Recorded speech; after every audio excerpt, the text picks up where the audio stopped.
Konnichiwa gamers, esto fue lo que se vio en el Gaming Fest Liverpool. Quédate hasta el final del video para no perderte ningún detalle. Además te tengo una sorpresa.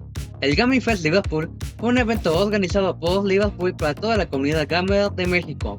Aquí se vivieron experiencias épicas, fascinantes y únicas, en donde incluso puedes conocer en persona a tus creadores y streamers favoritos en la zona Geek.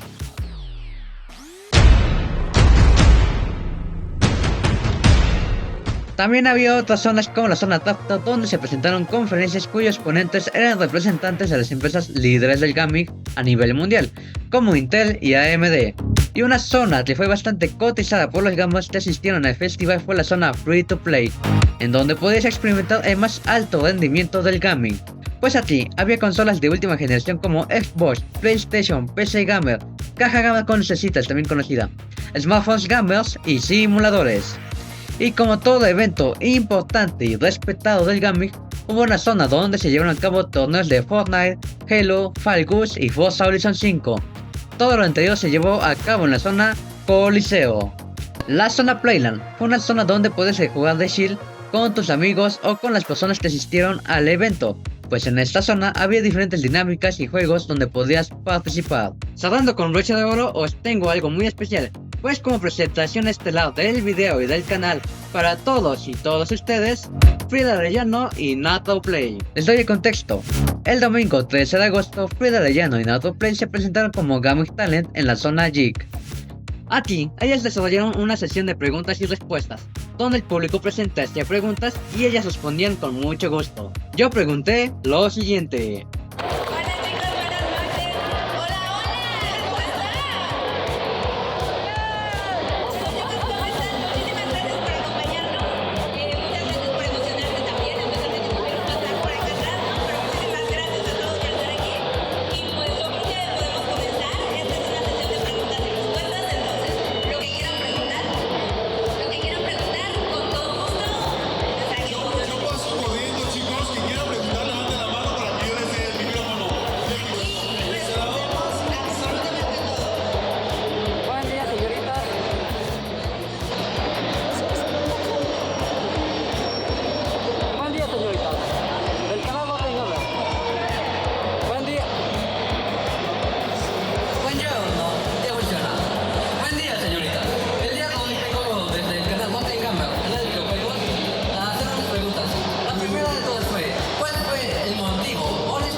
Finalizando el video, muchas gracias Liverpool por organizar este evento para la comunidad gamer de México en el World Trade Center. Y muchas gracias Frida Arellano y Nato Play por presentarse en este evento, por tomarse el tiempo de responder nuestras preguntas y por tomarse fotos con nosotros. Les dejo el enlace a las redes sociales de Frida Arellano y Nato Play por si quieren seguirlas. Te agradezco por quedarte hasta el final del video. Si te ha gustado este tipo de contenido, por favor házmelo saber dando like al video, siguiendo el canal o comentando. Yo soy Roken y nos vemos en el próximo evento gamer. Arrivederci.